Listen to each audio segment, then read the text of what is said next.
दोस्तों, ये episodes continued काफ़ी डिले हो गए क्योंकि मैं ये चाहता था कि ज़्यादा से ज़्यादा मैटर, बिल्कुल शॉर्ट कंटेंट और इतना इफ़ेक्टिव दूं कि आपको मेरा वीडियो आगे बढ़ाकर देखने की ज़रूरत ना पड़े। पॉइंट पर जो इम्पोर्टेंट पॉइंट है which is most appropriate to elaborate the right kind of meaning as well as application, ये सब लेने के लिए मैंने काफ़ी स्टडी करना ठीक समझा। ऑफकोर्स थोड़ा ज़्यादा डिले हुआ, सॉरी, लेकिन आज आइडेंटिकल वर्ब्स 3 दिन के सेट में, 2, एक इस एपिसोड में और एक इसके बाद के एपिसोड में लेकर आ रहा हूँ, जिनका मतलब जनरली आदमी लड़ाई से समझता है। अपने स्ट्रगल में भी कोई जद्दोजहद कर रहा है तो ये सोचता है कि कोई भी वर्ब लग जाएगी, ऐसा नहीं होता। वर्ब एक स्पेसिफिक होती है, एक स्पेसिफिक मीनिंग के लिए मीनिंग होता है उसका, एक स्पेसिफिक कंडीशन में किसी स्पेसिफिक रीज़न के लिए होती है। वो बोर्ड पर ऑलरेडी दिया हुआ है, टाइम बचाने के लिए मैंने पहले से लिख दिया है, लेकिन कुछ एलेबोरेशन भी करेंगे इसके।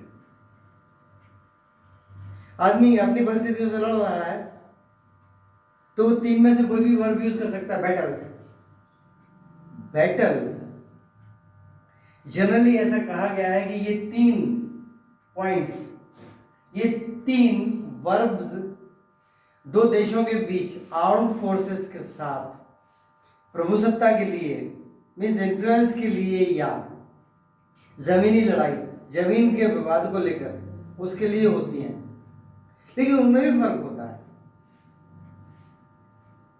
लेकिन कैंडिडेट्स ये कहेंगे कि I am on the way to continue my battle against my non livelihood, मतलब बेरोजगारी के अगेंस्ट मैं बैटल लड़ रहा हूँ, ऐसा थोड़ी होता है। वो स्ट्रगल होगी, वो स्ट्रगल अगले में आएगी, अगले एपिसोड में बताऊंगा उसके बारे में। यहाँ है जैसे battle, efforts to achieve under difficult circumstances, एक ही पॉइंट मेन है इसमें, एफर्ट्स टू अचीव,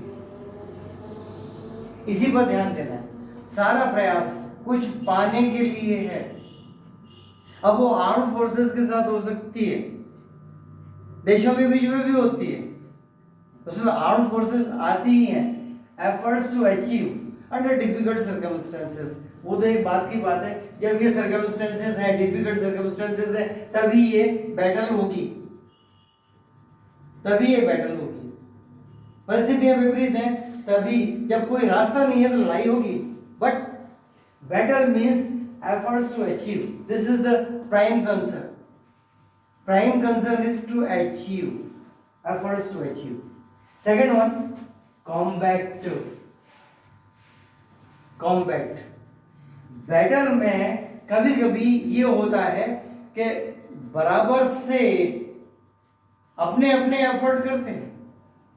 हाँ, अपने एफर्ट्स करने में 2 पार्टीज में से कोई एक या 2 नेशंस में से कोई एक वही वेपन्स लेकर अगर उनका proper application at proper time नहीं कर पाता है तो दूसरा जीत जाता है। या कंडीशन कुछ और भी बनती है, उनके पास ज़्यादा फोर्स है, एक बार गलती कर गए, दूसरी बार नहीं करेंगे, या हो सकता है दूसरी बार भी वही गलती करें।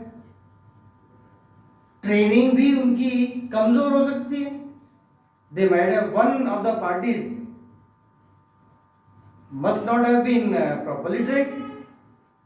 तो this is effort to achieve, बस प्रयास कर रहे हैं काहे के लिए, कुछ पाने के लिए, that is battle. But these 3, all, let me repeat my words again, all these 3 terms are used only in context of nations, dispute between the nations. Dispute may be of anything. Second one, combat. Vigorous oppose. Vigorous oppose, जोरदार विरोध। इसमें किसी एक nation की तरफ oppose और attack, इसमें किसी एक नेशन की तरफ से पहले से इनिशिएटिव लिया जा चुका होता है और दूसरे नेशन का नुकसान हो गया होता है, दूसरे नेशन का नुकसान ऑलरेडी हो चुका होता है, तब वो तैयार होते हैं कि अब हम बताएंगे। तो vigorous oppose oblique attack means initiative has already been taken by one nation, किसी एक देश द्वारा पहले ही इनिशिएटिव लिया जा चुका है, दूसरे नेशन का नुकसान कर दिया होता है, अब दूसरा नेशन कहता है कि हम देखते हैं। तो ये क्या है, यहां पर एक प्राइम कंसर्न है ऑपोज, ये प्राइम कंसर्न है। यहां तो अचीवमेंट था, लेकिन यहां ऑपोज है। There is a vast difference between achievement and oppose, then attack और अटैक। तो अगर पहले से किसी ने अटैक कर दिया तो ये क्या हो गया, काउंटर अटैक भी हो सकता है। काउंटर अटैक, अटैक के अगेंस्ट पर अटैक किया है इन्होंने, अब हम बताते हैं ये हो जाता है।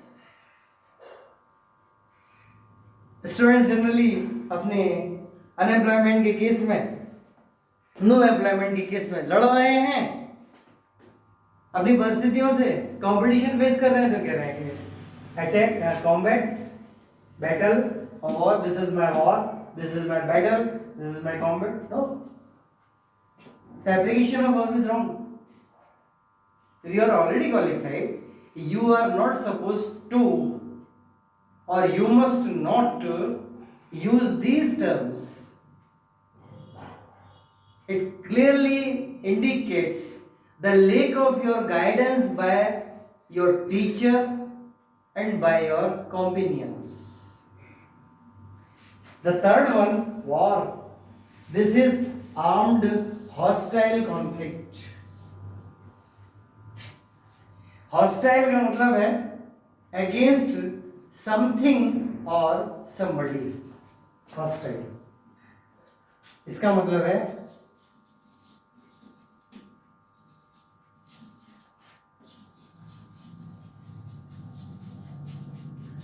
against somebody or something.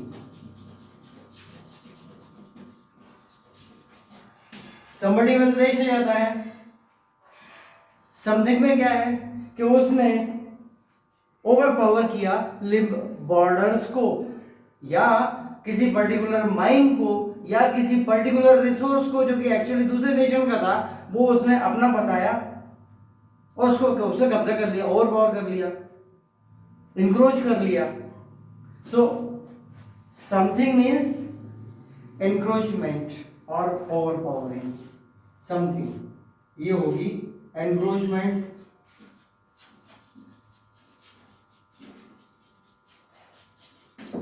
और ओवर पावरिंग।